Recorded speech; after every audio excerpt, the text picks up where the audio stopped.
आप लोग कहते हैं कि सबसे ज़्यादा दुख हमें ही होता है और किसी को नहीं होता। हम साधना करते हैं, माता का भक्त है, महादेव का भक्त है, माता काली का भक्त है, कामाख्या जी का भक्त है, अन्य किसी माताएं या देवी दुर्गा का भक्त हैं, तो सबसे ज़्यादा हमें ही कष्ट होता है।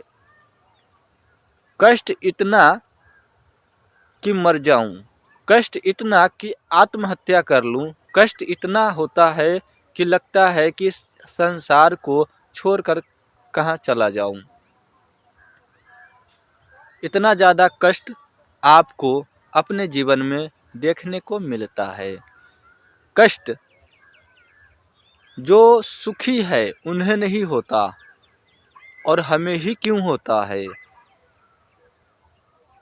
और एक चीज़ें आपको प्रूफ मैं कर रहा हूँ कि जिनके पास पैसा है, सुख है, किसी भी प्रकार की परेशानी नहीं है, वह इन शक्तियों को क्यों मानेगा जो हमें दिखता ही नहीं है, जो हमारे जीवन में है ही नहीं, उन्हें हम देख ही नहीं सकते हैं सीधे तौर पे, तो हम उन्हें माने क्यों। जो सुखी है वो तो यही बोलता है और हमेशा बोलेगा।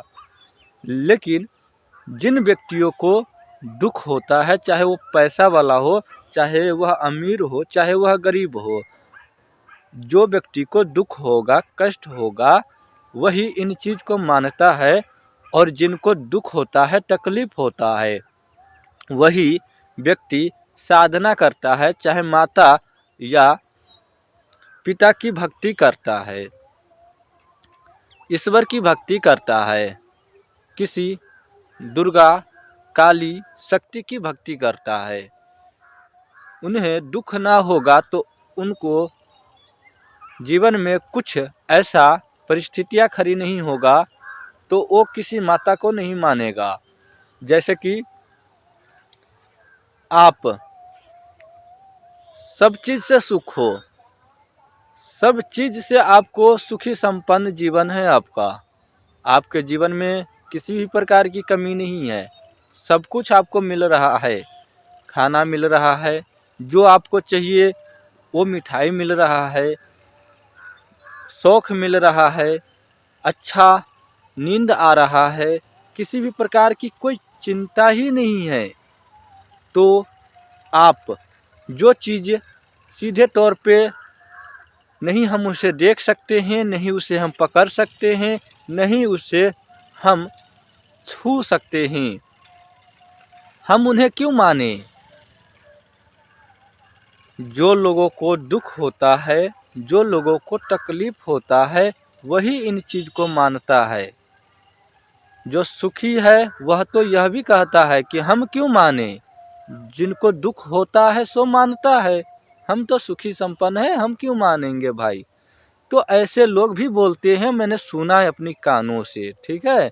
और कई लोगों के मुख से मैंने यह भी सुना है कि ओझा, भगत, तांत्रिक जो है उनके घर में अपना बेटी का ब्याह कबो नहीं करना चाहिए। लेकिन जो व्यक्ति यह भाषाएं बोलता है, उन्हीं के घर में कोई न कोई भगत चाहे डायन रहता है। जो व्यक्ति ऐसा बातें कहता है, मैंने कानों से सुना है, यह भी लोग कहते हैं कि इन सभी व्यक्तियों के घर में शादी नहीं करना चाहिए। डॉक्टर के घर में करेंगे, इंजीनियर के घर में करेंगे, दलाल के घर में करेंगे, बेईमान के घर में करेंगे, लेकिन साधु संत और जो माताएं की भक्त है उनके घर में कभी नहीं करेंगे। ऐसा मैंने कई लोगों के मुख से मैंने सुना है।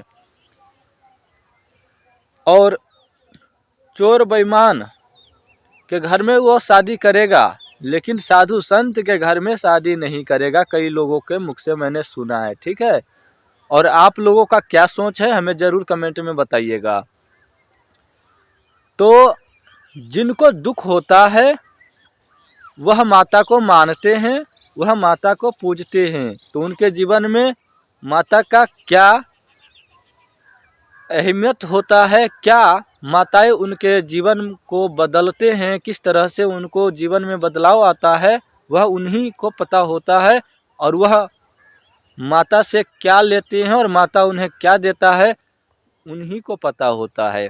जिसको दुख होता है, जिसको तकलीफ होता है, उन्हें ही आगे पीछे का मालूम चलता है। वही जो है किसी के बारे में जान सकता है, वही किसी के बारे में कल्याण कर सकता है और किसी को कुछ उपकार कर सकता है। जो सुखी है, जो नास्तिक है, वो कुछ नहीं कर सकता। इसलिए लोगों का हमेशा वही सोच रहेगा, गंदे लोगों का गंदे विचार, गंदे सोच ही रहेगा। उनको दिमाग में कितना भी ज़्यादा घी पिला दो, कितना भी अच्छे बात कह के उसको समझा दो, उसे नहीं समझ में आएगा।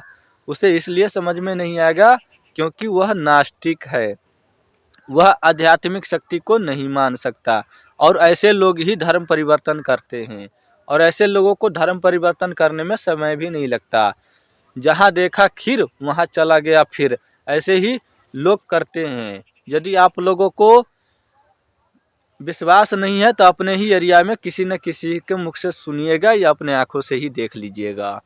जो सत्य होता है हम वही अपने वीडियो में बताते हैं और समझाते भी हैं। हमारा यह ज्ञान यदि आप लोगों को दिमाग में घुसता है, समझ में आता है, तो इस चैनल को सब्सक्राइब कर लीजिए।